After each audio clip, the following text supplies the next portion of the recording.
August 15th, 1978. Steve McQueen stood in his kitchen doorway watching 3 children eat their first real meal in weeks. The widow who'd brought them was dying. That's what she told him. That's what he believed. Maria Santos had driven 200 miles through California desert with her children in a rusted Chevy, begging him to take them before cancer claimed her life. McQueen said yes. The old Marine in him couldn't turn away starving kids. For 6 weeks, he fed them, taught them to ride horses, read them bedtime stories. Started remembering what it felt like to be a father again. Then he found the photograph hidden in Maria's purse, a young soldier in jungle fatigues, her brother. The man McQueen had accidentally killed in Da Nang, 1968. The woman wasn't dying, she was hunting. Before we jump back in, tell us where you're tuning in from, and if this story touches you, make sure you're subscribed because tomorrow I've saved something extra special for you. Martin's legs threatened to buckle. The fragments of his coffee cup lay scattered around his feet like the pieces of his carefully constructed life. Sarah Chen's phone remained steady, its red recording light a laser dot aimed at his heart.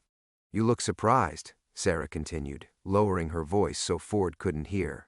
"I've been planning this reunion for a very long time." Ford turned a page in the John le Carré novel he was examining, oblivious to the standoff happening 20 feet away. The afternoon sunlight streaming through the bookstore's bay windows caught the silver in his hair, and for a moment Martin was transported back to that October night in 1998. The same hair, darker then, visible through the limousine's tinted glass as Ford had approached the intersection of Sunset and Vine. "I don't know what you're talking about," Martin managed, though his voice sounded hollow even to himself. Sarah's smile widened. "Really? Because I have police reports that suggest otherwise, witness statements that were mysteriously amended, a coroner's timeline that was adjusted 3 times. She tilted her phone screen toward him. "And now I have this beautiful footage of you and Mr. Ford in the same room. Think anyone would be interested in that story?" The bookstore suddenly felt suffocating. Martin had chosen Carmel by the Sea precisely because it was the kind of place where Hollywood royalty could browse quietly without fanfare. No paparazzi lurking behind wine displays, no entertainment reporters disguised as tourists, just a peaceful coastal town where a former publicist could sell mysteries and poetry to locals and weekend visitors. "Until today." "What do you want?" Martin whispered.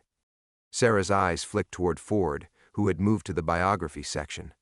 "I want justice for my mother, but since it's too late for that, I'll settle for watching you destroy yourself."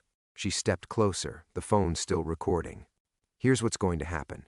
You're going to walk over to Harrison Ford. You're going to tell him who you really are, and then you're going to humiliate him in front of everyone in this store. That's insane. He didn't do anything wrong." "Didn't he?" Sarah's voice carried the weight of 25 years of unanswered questions. "He saw the car. He saw what happened to my mother. And he said nothing." Martin remembered Ford's face that night. The confusion, the concern as he'd approached the scene where Michelle Chen's broken body lay in the crosswalk. The way Ford had looked directly at the black Mercedes speeding away. Its driver invisible behind tinted windows but very much known to Martin, who had been following 3 cars behind in damage control mode. Mr. Ford had no way of knowing. "Stop protecting him." Sarah's composure cracked for just a moment, revealing the grief underneath. "You've both lived comfortable lives while my mother rotted in the ground, while I grew up wondering why no one cared enough to find the truth." The bell above the door chimed, and 2 more customers entered, elderly tourists with cameras draped around their necks. They immediately spotted Ford and began whispering excitedly. Sarah noticed them too, her smile returning. Perfect timing. An audience. She raised her phone higher. "Do it now, or I post everything online. Every document I've collected, every payoff you arranged, every lie you told." Martin's hands trembled as he gripped the edge of the counter. 15 years of quiet mornings opening the store, of peaceful evenings reading in his apartment above the shop, of believing he could outrun the past, all of it crumbling in real time. "You don't understand the whole story," he said desperately. "Then tell me, tell everyone." Sarah gestured around the store. "Start with him." Ford had moved to the local authors section, examining a collection of Carmel photography books. He looked older than Martin remembered, more weathered, but there was still that unmistakable presence that had made him a star. The same presence that had made Martin's client so desperate to avoid being connected to a vehicular homicide. The tourists were openly staring now, debating whether to approach for an autograph. Other customers browsed nearby, creating the perfect storm of witnesses Sarah clearly wanted. "I can't," Martin said. "You can, and you will." Sarah moved closer to the counter, the phone now capturing both of their faces. "Because if you don't, I'll make sure everyone knows that Martin Hayes, respected Carmel bookstore owner, was once Hollywood's dirtiest fixer, the man who made a mother's death disappear for the right price." The weight of her words settled over Martin like a burial shroud. Everything he'd built in this small coastal haven, the relationships with customers who had become friends, the quiet dignity of his new life, the peace he'd almost convinced himself he deserved, all of it balanced on the edge of Sarah Chen's blade. Ford turned another page, still unaware that his presence had triggered the detonation of a bomb that had been ticking for 25 years. "You have 10 seconds, Sarah whispered. "Then I decide for you." Martin's mind raced through the arithmetic of loss. 10 seconds to decide between destroying himself or destroying Harrison Ford. Sarah's countdown began like a funeral bell in his ears. 10. The bookstore around him transformed into something alien. These familiar shelves he'd dusted every morning for 15 years. The reading nook where Mrs. Patterson came every Tuesday for her mystery fix. The coffee station that had become an unofficial town square for Carmel's literary enthusiasts. All of it suddenly felt like a stage set about to be struck. 9.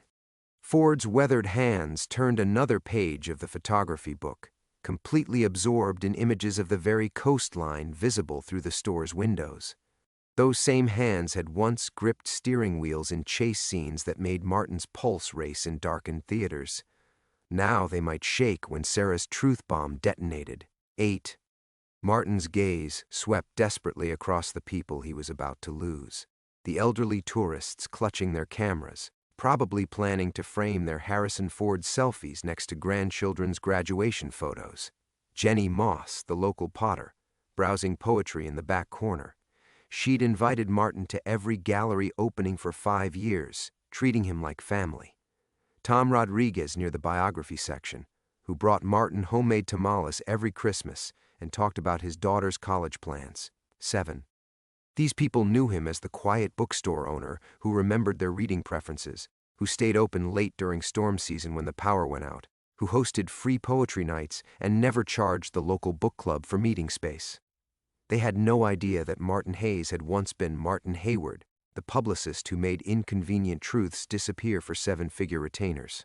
6. The scent of aged paper and coffee that had become Martin's daily comfort now smelled like endings. Sunlight streaming through the bay windows illuminated dust motes dancing in the air, thousands of tiny particles suspended, just like Martin, between one life and another. 5. His apartment upstairs held 15 years of careful accumulation, first edition mysteries he'd collected one at a time, photographs of Carmel sunsets instead of Hollywood premieres, a kitchen table where he ate solitary dinners while reading manuscripts from local authors. Simple pleasures that had slowly filled the hollow space where his soul used to be. 4. Ford looked up suddenly, perhaps sensing the tension crackling through the air. His eyes met Martin's across the store, intelligent, curious eyes that had seen too much in 8 decades of living. The same eyes that had witnessed Michelle Chen's final moments in a Los Angeles crosswalk, while Martin orchestrated the cover-up from 3 cars behind. 3. Martin's throat constricted. The weight of Sarah's grief pressed against him like physical force. 25 years old, she would have been born just months before her mother died. She'd grown up with bedtime stories about a woman she'd never remember, with birthday celebrations at a gravestone, with questions that had eaten away at her until she'd learned to hunt for answers. 2. The truth sat in Martin's chest like a stone. He'd taken money to bury Michelle Chen twice, once in the ground and once in silence. $50,000 to ensure the Mercedes driver's name never appeared in reports, that witness statements stayed vague, that Harrison Ford's clear description of the speeding vehicle got lost in paperwork shuffles and bureaucratic delays. 1. Ford was walking toward the counter now, the photography book tucked under his arm. Each step brought him closer to the explosion Sarah had prepared. Martin could see the exact moment everything would shatter. Ford's confused recognition when Sarah introduced herself, the dawning horror as she laid out the timeline, the way his famous face would crumple when he realized his silence had cost a daughter her chance for justice. "Time's up," Sarah whispered, but Martin was already moving. Not toward Ford, but around the counter, positioning himself between Sarah's phone and the approaching actor. His body became a shield, blocking her shot. "Not here," he said quietly, his voice steadier than he'd expected. "Not like this." Sarah's eyes flashed with fury. "You don't get to... Please." The word escaped like a prayer. "Give me 24 hours. Let me do this right." Ford had stopped near the counter, close enough now that Martin could see the lines around his eyes, the careful way he moved that spoke of old injuries from decades of stunts. Close enough to hear everything if Sarah raised her voice. "Why should I?" she hissed. Martin met her gaze, seeing Michelle Chen's features in the architecture of her face, the determined set of her jaw, the intelligence burning in her dark eyes. "Because you deserve the whole truth, not just the parts that fit your revenge." Ford cleared his throat politely. "Excuse me, is everything all right?" The question hung in the air like smoke. Sarah's finger hovered over her phone screen, the nuclear option one touch away. Martin felt his 15 years of peace balanced on the edge of her decision, while Harrison Ford waited patiently for an answer that would change all of their lives forever. Martin's mouth opened, but no sound emerged. The silence stretched between them like a tightrope, with Ford's gentle concern on one side and Sarah's barely contained rage on the other. The elderly tourists had noticed Ford's approach to the counter and were slowly migrating closer, their cameras ready. "Everything's fine, Mr. Ford," Sarah answered before Martin could speak, her voice suddenly honey-sweet. "We were just discussing some old Hollywood stories, weren't we, Martin?" The use of his first name felt like a blade between his ribs. Ford's eyebrows lifted slightly, that familiar expression Martin remembered from 100 press conferences where he'd deflected difficult questions about his client's scandals. "Hollywood stories?" Ford's voice carried genuine interest. "Are you in the business?" Martin's throat felt lined with sand. Every word was a potential landmine. "Used to be. Long time ago." "What did you do?" The question was innocent, conversational. Ford had no way of knowing he was asking Martin to detonate his own life. Sarah's smile widened, her phone still recording from a lower angle that captured both men's faces perfectly. "Tell him, Martin," she encouraged, her voice dripping false enthusiasm. "Tell Mr. Ford about your specialty." The bookstore's familiar sounds, the whisper of pages turning, the soft conversation by the poetry section, the distant crash of waves against Carmel's rocky shore, all seemed to fade into white noise. Martin felt himself standing at the edge of a cliff, with Sarah's expectant gaze pushing him toward the precipice. "I was a publicist," Martin said finally, the words emerging like blood from a wound. "Really?" Ford's interest seemed genuine. "What studio?" "Freelance mostly. Crisis management." Sarah stepped closer, her presence a constant threat. Martin was very good at making problems disappear. "Weren't you, Martin?" The words carried enough venom that Ford's expression shifted, sensing undercurrents he couldn't identify. The elderly tourists were now openly eavesdropping, probably hoping to overhear some Hollywood gossip they could share at Bridge Club back home. "Well," Ford said carefully, "that sounds like important work." Martin's hands gripped the counter edge so tightly his knuckles went white. He could feel the moment tilting toward disaster, Sarah orchestrating every beat like the conductor of his destruction. This wasn't justice. It was theater, and she intended to make Ford an unwilling performer. "Oh, it was very important," Sarah continued, her phone capturing every micro-expression, "especially in 1998. Tell Mr. Ford about October 1998, Martin." The date hit Martin like a physical blow. Ford's face went very still, not the blankness of confusion, but the careful neutrality of someone who suddenly recognized dangerous territory. October 1998, a specific month that clearly meant something to him, too. "I think," Ford began. "You were filming in Los Angeles then, weren't you, Mr. Ford?" Sarah interrupted. her voice bright with false innocence. "I remember reading about it. Night shoots downtown. You were staying at the Chateau Marmont." Ford's jaw tightened almost imperceptibly. "That was a long time ago." "Not that long," Sarah said softly. "Some memories stay fresh. Don't they, Martin?" Martin watched Ford's face with the trained eye of someone who'd spent decades reading celebrity micro-expressions.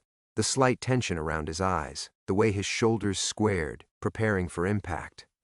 Ford remembered something about October 1998, something that had stayed with him across 25 years. "Sarah," Martin said quietly, making her name a warning. "What? I'm just making conversation." Her innocence was razor sharp. "Mr. Ford, do you ever think about the things you've seen? Things you maybe should have spoken up about but didn't?" The question landed like a grenade.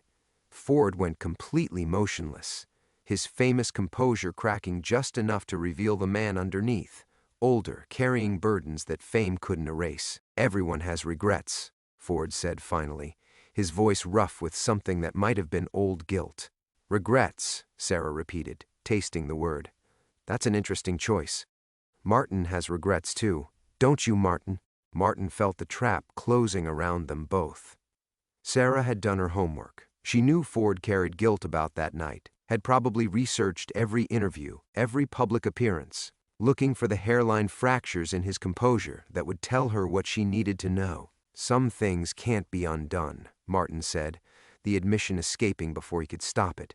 Ford's eyes met his across the counter, and in that moment, Martin saw recognition bloom like a dark flower.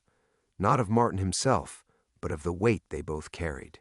Two men who'd spent 25 years living with the same ghost. "No," Ford agreed quietly. "They can't." Sarah's smile was triumphant.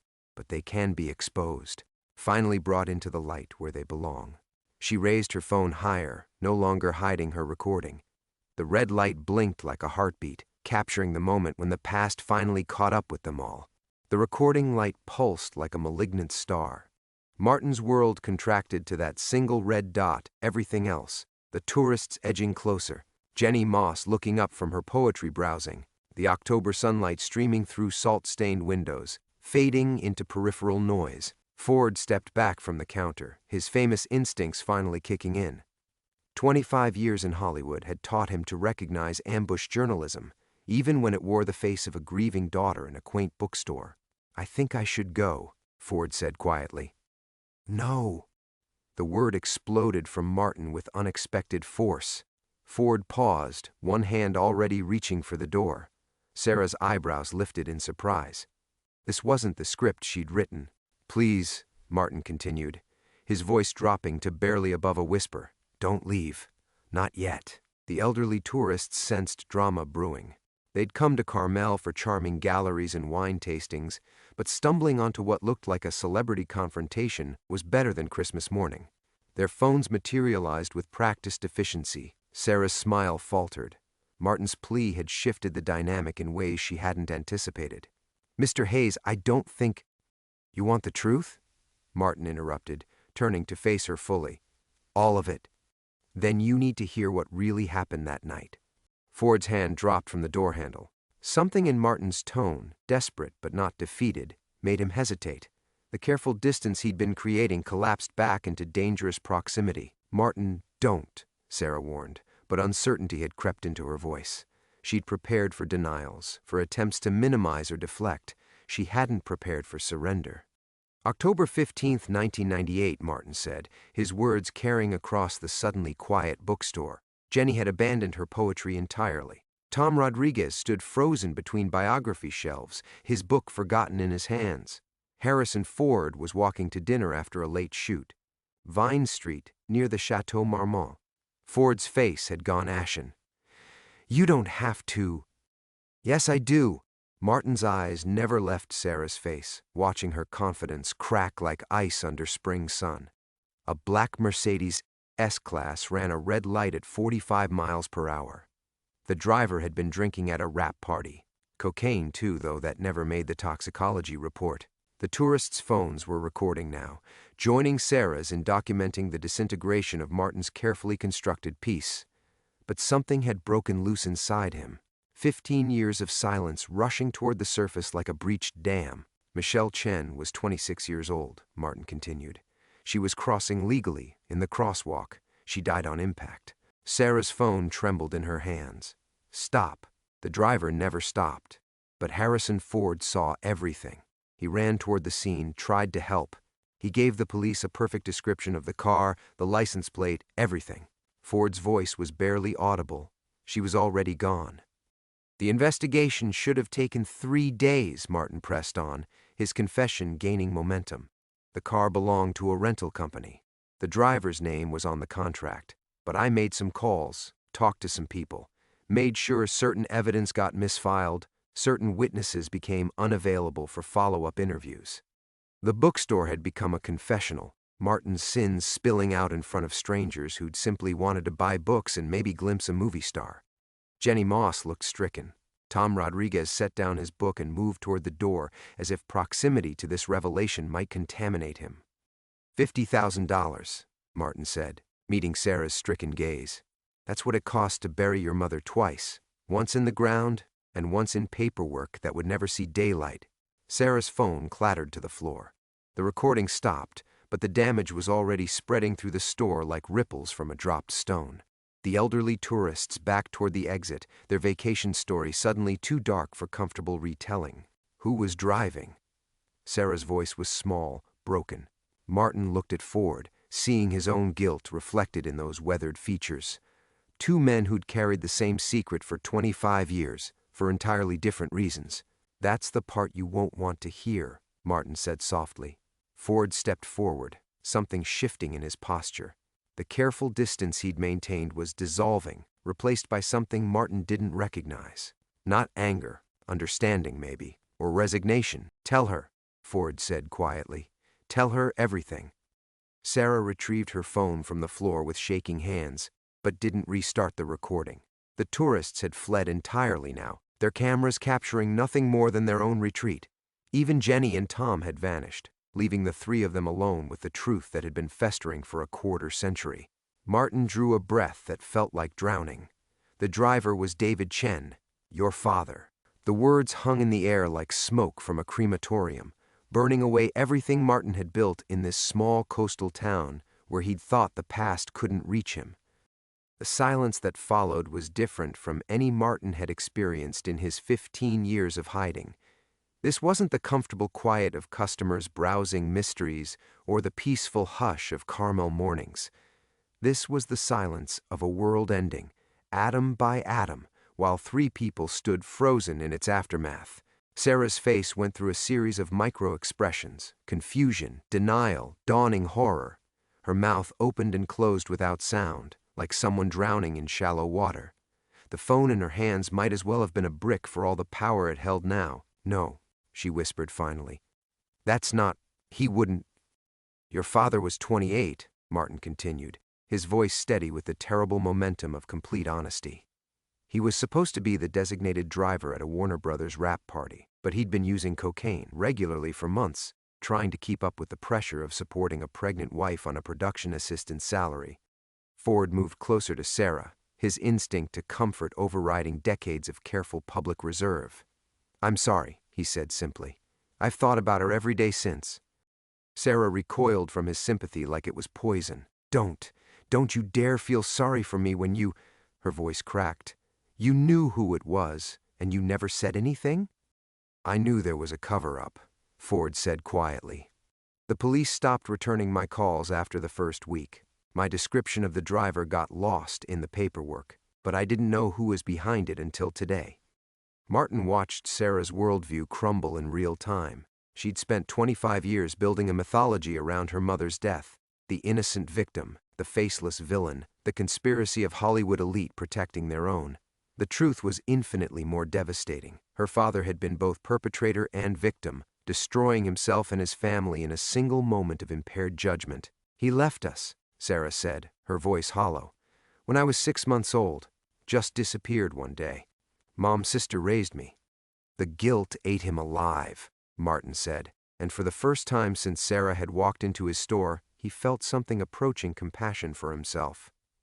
I've tracked him over the years, professional habit, He's been in and out of rehab facilities for 2 decades, currently living in a halfway house in Phoenix. The admission hung between them like an offering.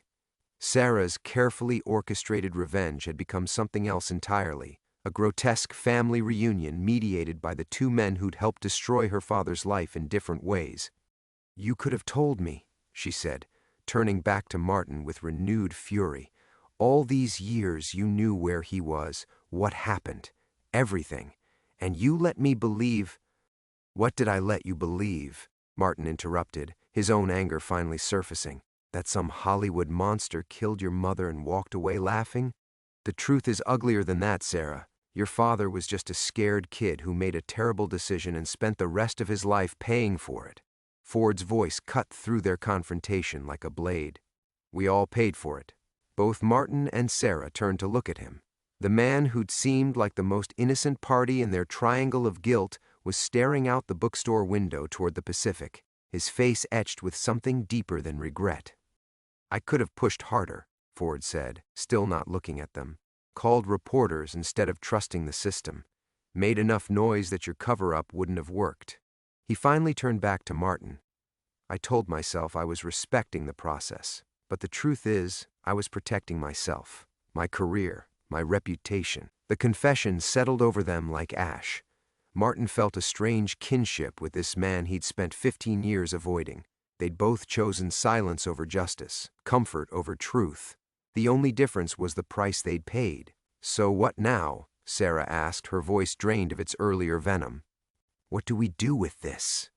Martin looked around his bookstore, at the scattered customers' abandoned books, the overturned chair where Tom Rodriguez had been sitting, the coffee stain on the floor where his old life had ended 20 minutes ago. Everything he'd built in Carmel was already destroyed. The story would spread through town like wildfire, carried by the tourists' phones and social media accounts. By evening, he'd be infamous in the place where he'd finally found peace. "Now we stop running," Ford said quietly. "All of us." Sarah's phone buzzed with notifications. Her earlier recording had been automatically uploaded to her cloud storage, then shared to her social media accounts. The algorithm was already working, spreading their pain across the internet in 15-second clips. Martin's confession would be trending by dinner time. Harrison Ford's guilt would fuel 1,000 think pieces, and Sarah's devastated face would become a meme about the cost of truth. But for the first time in 25 years, the 3 of them were finally in the same room with the whole story. And Martin realized that sometimes the only way forward was to let everything burn. Sarah's phone buzzed again, the notification sound cutting through the heavy silence. She glanced at the screen, and Martin watched her face transform from devastation to something approaching panic. 12,000 views, she whispered. In 10 minutes. The comments were already flooding in. Speculation, outrage, memes. Martin's confession was being dissected by strangers across the globe, his words stripped of context and weaponized for entertainment. But it was the private messages that made Sarah's hands shake. "Someone found Dad's address," she said, her voice barely audible. "They're posting photos of his halfway house, license plates, street signs." She looked up at Martin with naked terror. "They're calling him a murderer." Martin felt the world tilt sideways. In all his years of crisis management, he'd never seen information weaponized this quickly, this efficiently. The internet had turned Sarah's quest for justice into a mob execution, and her father, broken, anonymous David Chen, was about to become its primary target. "Take it down," Ford said urgently. "Delete everything." "I can't." Sarah's fingers flew across her phone screen, desperate and futile. "It's been downloaded, shared, remixed. Someone already made it into a TikTok with the Jaws theme." Her voice cracked. "They're calling it Celebrity Death Cover-Up Exposed with laughing emojis." Martin watched 25 years of careful silence evaporate in real time. But something else was happening too, something that made his publicist's instincts scream warnings he couldn't quite articulate. The story was spreading too quickly, gaining traction too efficiently. This wasn't organic viral content. This was orchestrated. "Sarah," he said slowly, "show me your follower count." She frowned but complied. 236. Why? "Check who shared your video first, the earliest reposts." Her fingers moved across the screen, confusion deepening. Some of these accounts, they don't look real. Generic usernames, no profile photos. She looked up at him sharply. What are you thinking?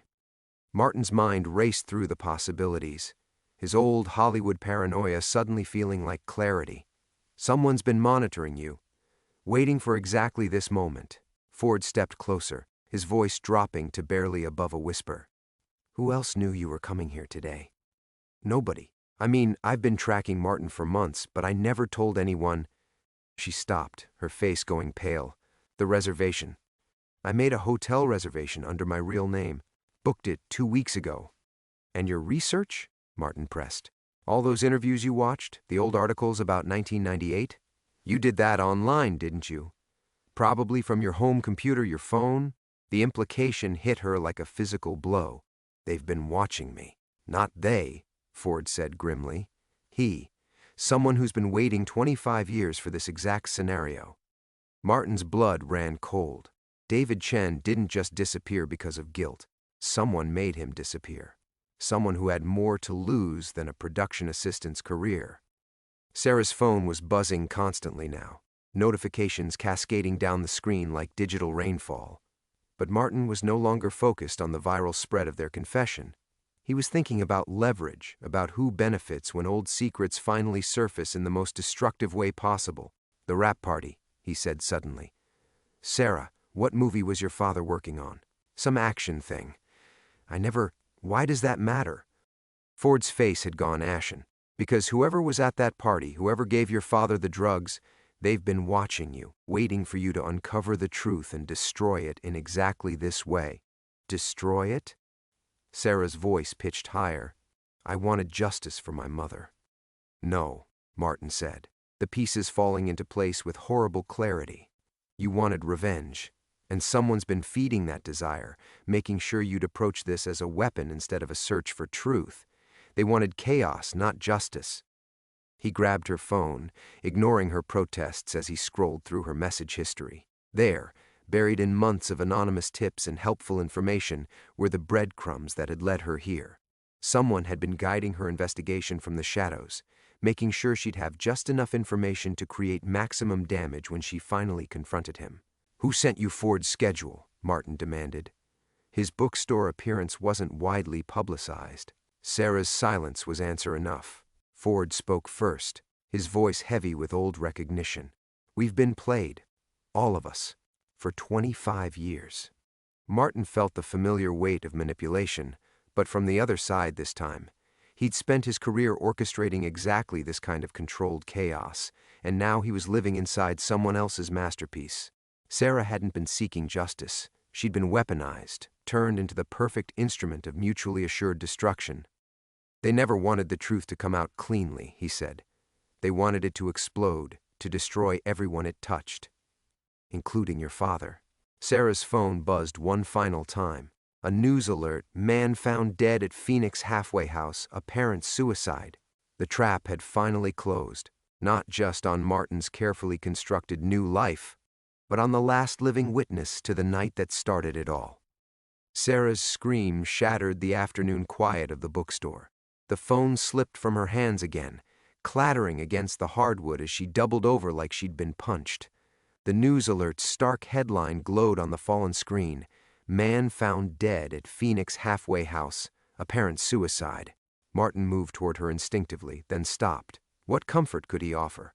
He'd helped orchestrate the cover-up that had destroyed her father 25 years ago, and now David Chen was dead, killed by the very revelation that was supposed to bring justice. They murdered him, Sarah gasped, her voice raw with grief and fury. Whoever's been pulling these strings, they knew this would happen. They wanted him dead. Ford picked up the phone, reading the brief article aloud in a flat, careful tone.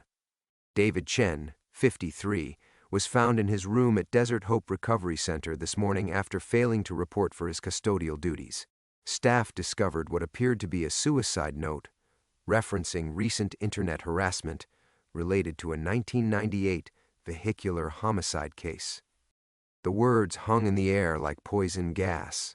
Martin felt his chest tighten with a familiar panic. The same sensation he'd experienced 25 years ago when he'd first realized how far he was willing to go to bury the truth. But this time, he wasn't the architect of the destruction. This time, he was just another victim in someone else's masterpiece of manipulation. "The timing's not coincidental," he said, his publicist's mind automatically analyzing the crisis even as his conscience reeled. "Someone's been monitoring our situation in real time. They knew Sarah confronted us, knew the video was going viral, and they made sure David wouldn't be around to contradict whatever narrative they're building." Sarah straightened slowly, tears streaming down her face, but her expression was crystallizing into something harder than grief. "Then we find them. Whoever did this, whoever's been playing puppet master with my life, we expose them." "With what?" Ford asked quietly. "David's gone. The original police files were destroyed years ago. Martin's already confessed to his part on camera. We have no evidence, no witnesses, nothing but suspicions and 25-year-old memories." Martin walked to his office door, feeling the weight of his decision settling over him like a burial shroud. "Actually, we do have something." He returned, carrying a small fireproof safe, the kind paranoid Hollywood executives kept in their home offices. His hands shook slightly as he entered the combination, not from fear, but from the magnitude of what he was about to sacrifice. "I kept insurance," he said simply. "Every publicist does. You never know when your clients might decide you're expendable." Inside the safe were documents that could end careers, destroy families, topple entire production companies. 25 years of Hollywood's darkest secrets, carefully cataloged and preserved. But buried beneath the blackmail material and settlement agreements was a manila folder marked simply 1998.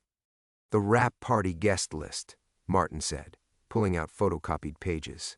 "Hotel receipts, phone records from that night, even some photographs that never made it into the official investigation." Sarah moved closer, her grief temporarily eclipsed by desperate hope. "You mean you had evidence this whole time? Evidence that could have cleared my father's name?" "Evidence that would have destroyed half of Hollywood's A-list," Martin corrected. "Your father wasn't the only one using that night. He wasn't even the most impaired person at that party. But he was the most expendable." Ford studied the photographs over Sarah's shoulder. Grainy images of celebrities in various states of intoxication, cocaine residue visible on glass tables, passed-out figures in expensive suits. "Jesus, Martin, you've been sitting on this for decades." "I've been protecting myself with it," Martin admitted. "Just like I protected my clients by burying David Chen's case. The only difference is the scale." Sarah's phone, still lying on the floor, continued buzzing with notifications. The viral video was mutating, spawning conspiracy theories and amateur investigations. But now Martin understood the real purpose behind the orchestrated exposure. Someone wanted this story to explode messily, publicly, destroying everyone involved before the deeper truth could surface. "They're counting on us being too devastated to fight back," he said. "Too guilty, too broken, too scattered to organize an effective response. They want us to retreat, to disappear, to let the internet mob finish what they started." Ford's voice carried a steel Martin had only heard in his most intense film roles. "Then we don't give them what they want." Sarah wiped her tears, her expression hardening into something that reminded Martin uncomfortably of her father. The same desperate determination that had led David Chen to make increasingly dangerous choices. "What are you proposing?" Martin looked around his bookstore one last time, at the scattered books, the abandoned coffee cups, the peaceful life he was about to incinerate completely. Then he opened the manila folder wider, revealing documents that would reshape the entire narrative of Michelle Chen's death. "We stop playing defense," he said. "It's time to remind Hollywood what happens when you cross a publicist who has nothing left to lose." The photographs spilled across Martin's desk like tarot cards revealing a cursed future. 25-year-old images of Hollywood's elite in their most vulnerable moments, but it was the single Polaroid at the bottom of the stack that made Sarah's breath catch. "That's him," she whispered, pointing to a young man slumped against a hotel room wall, his eyes glassy and unfocused. "That's my father." But Martin wasn't looking at David Chen. He was studying the figure standing over him, a man in an expensive suit, holding what appeared to be a small vial, his face clearly visible despite the dim lighting. Richard Castellane, Ford said, recognizing the face immediately. He was running Meridian Studios then, one of the most powerful men in Hollywood. Martin nodded grimly. And he's still alive, still powerful, still protecting the same secret that killed your father, Sarah. The pieces were falling into place with devastating clarity. Castellane hadn't just attended the rap party, he'd orchestrated it. The drugs, the young production assistants, the carefully managed chaos that would leave someone like David Chen vulnerable and expendable. When Michelle Chen died, Castellane had needed a scapegoat, and David had been perfect. Too young, too powerless, too broken by guilt to fight back effectively. He's been watching me my entire life, Sarah said, her voice hollow with realization. Every time I got close to the truth, something would happen. I'd lose access to files, witnesses would stop returning calls, digital records would mysteriously disappear. He let you get close enough to find Martin, Ford added, close enough to create this exact scenario, where the truth comes out in the most destructive way possible, discrediting everyone involved. Martin spread the remaining documents across his desk, financial records showing payments to Phoenix police officers, hotel staff, even the medical examiner who'd handled Michelle Chen's autopsy. A complete paper trail of corruption that led directly back to Meridian Studios. Castellane's been cleaning house for 25 years, Martin said. Your father was supposed to die decades ago. Suicide, overdose, something that would close the case permanently. But David proved more resilient than expected.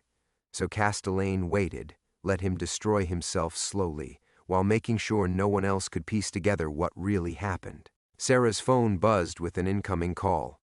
Unknown number. She glanced at Martin, who nodded grimly.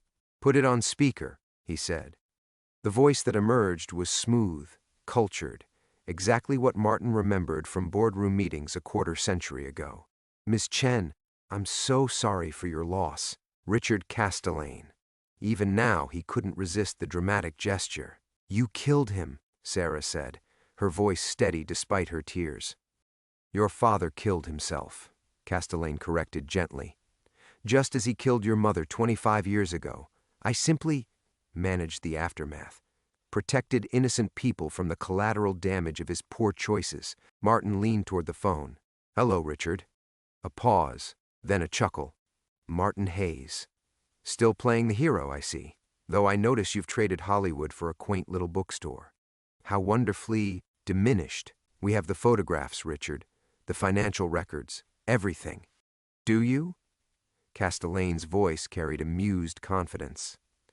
And what exactly do you think you can do with them? Destroy a few careers? Create some headlines? The internet has already moved on from your little confession video, Martin. Tomorrow there will be another scandal, another viral sensation. People forget so quickly these days. Ford stepped closer to the phone. Some of us don't forget. Another pause. Longer this time. Mr. Ford, the witness who never quite witnessed enough. Tell me, how has the guilt treated you all these years? Does it wake you up at night, wondering if you could have saved that young mother? Martin watched Ford's hands clench into fists, but his voice remained steady. Better than wondering how I became a monster. Monster? Castellane laughed. I'm a businessman. I solve problems. David Chen was a problem, a drug-addicted liability who could have destroyed hundreds of careers, cost thousands of people their livelihoods. So I contained the damage. By framing him for murder, Sarah said. By letting him take responsibility for what he actually did. The drugs were his choice, Miss Chen.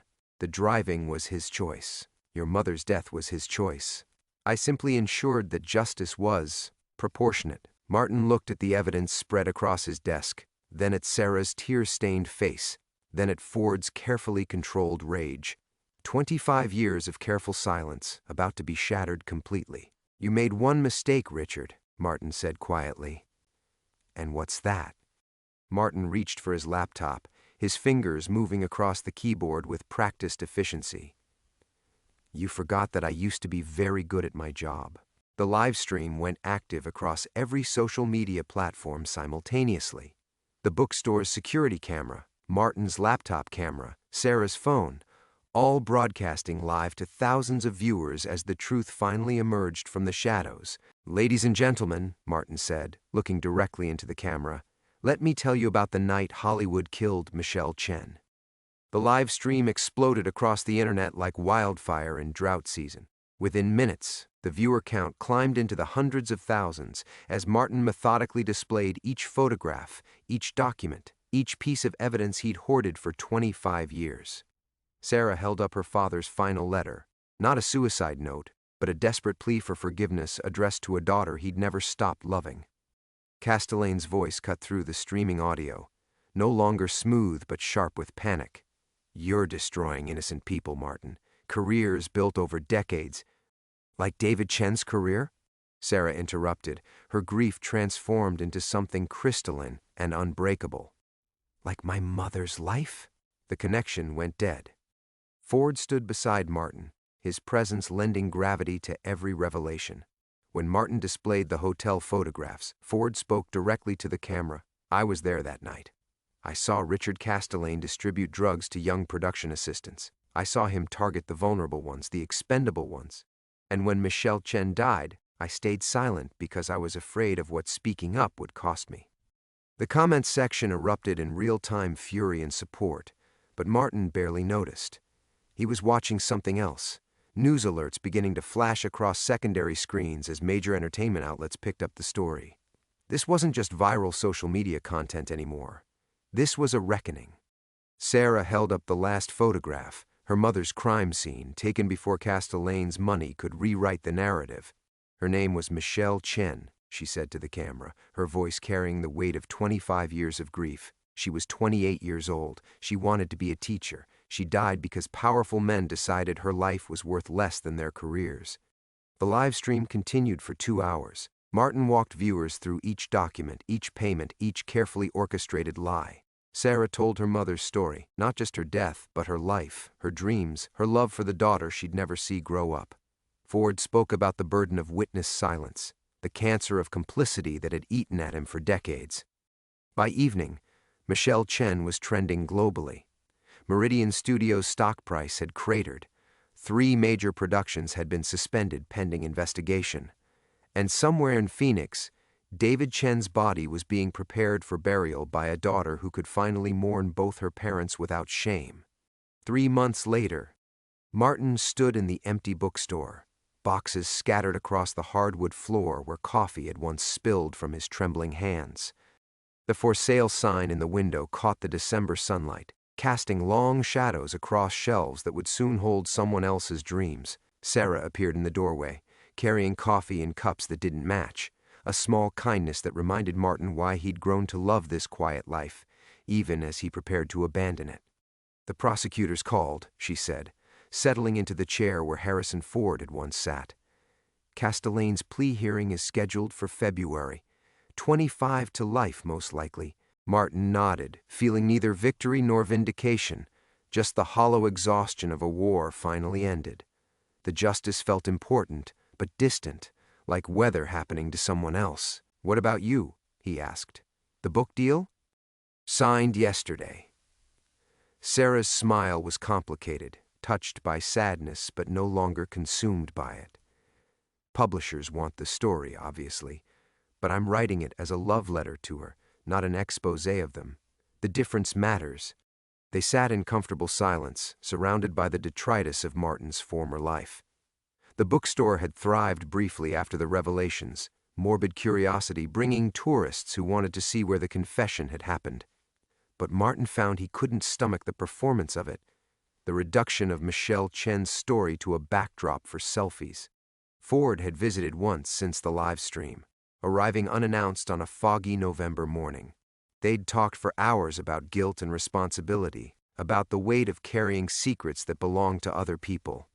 When he left, Ford had bought a single book, The Art of Forgiveness, and told Martin that some silences were heavier than others, but breaking them didn't always make the weight disappear. "Where will you go?" Sarah asked now. Martin gestured toward a brochure on his desk, volunteer programs for literacy education in rural communities. Anonymous work, helping people learn to read who'd never had the chance. It seemed appropriate somehow, teaching others to decode words after spending so many years encoding lies. "Somewhere I can't hurt anyone else," he said. Sarah reached across the space between them and touched his hand. Not forgiveness exactly, but something more complex. Understanding, maybe. Recognition that they'd both been broken by the same machinery, just in different ways. Outside, Carmel by the sea continued its picturesque existence. Tourists wandered past the window, couples shared ice cream, children chased seagulls toward the distant ocean. Life persisted, indifferent to the stories that had unfolded within these walls. Martin had thought he was hiding from his greatest failure. Instead, he'd learned that the only way to carry such weight was to stop carrying it alone. The truth hadn't set him free. It had simply made his burden visible to others willing to help him bear it. That was enough. That was everything.